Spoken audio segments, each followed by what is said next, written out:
साखरेच्या निर्यातीवरची बंदी म्हणजे एकूणच साखर उद्योगाची आणि ऊस उत्पादक शेतकऱ्याची अवस्था अशी झालेली आहे की आई जीव घालीना आणि बाप भीक मागून देईना. एकतर गेल्या 4 वर्षामध्ये केंद्र सरकारनं साखरेची एमएसपी वाढवलेली नाही आहे आणि एमएसपी न वाढवल्यामुळं 4 वर्षामध्ये सातत्यानं साखरेचे भाव स्थिर राहिलेले आहेत, वाढत नाहीये. यावर्षी देशामध्ये साखरेचं उत्पादन घटलेलं ही गोष्ट खरी आहे. मग सरकार जर का साखरेची एमएसपी वाढवणार नसेल,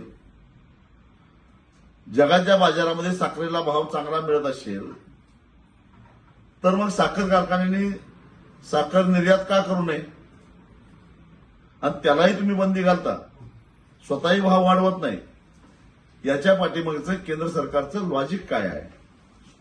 पण त्याचा थेट परिणाम हा ऊस उत्पादक शेतकऱ्यांच्यावर व्हायला लागलेला आहे. खरं तर आमचं आणि साखर कारखान्यांचं भांडण आहे ते ऊसापासून तयार झालेली साखर आणि त्याच्या उपपदार्थातून आलेल्या पैशातून शेतकऱ्याचा हिस्सा जास्तीत जास्त मिळाला पाहिजे यासाठी आहे.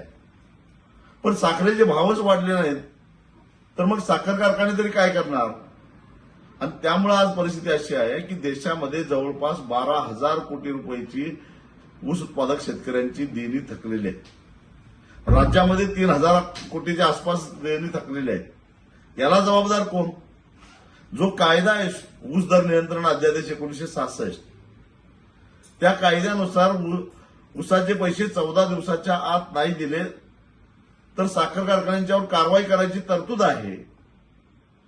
त्यांना सरकारी थकबाकीदार समजून जप्तीची प्रक्रिया सुरू करण्याची तरतूद आहे. पण अंमलबजावणी कुठं आहे? कारण 80% साखर कारखानदार आज भाजप आणि त्यांच्या मित्रपक्षामध्ये आहे. कोण काय कारवाई करणार?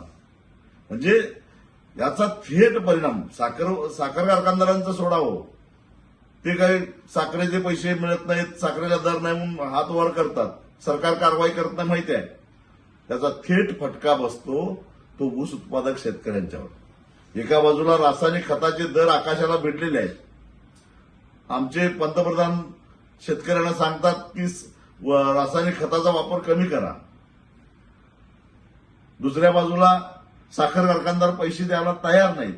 शेतकऱ्यांनी काय करायचं? खरं तर हा जो सरकारचा निर्णय आहे तो मूर्खपणाचा आहे, भंपकपणाचा आहे असं मी म्हणेन.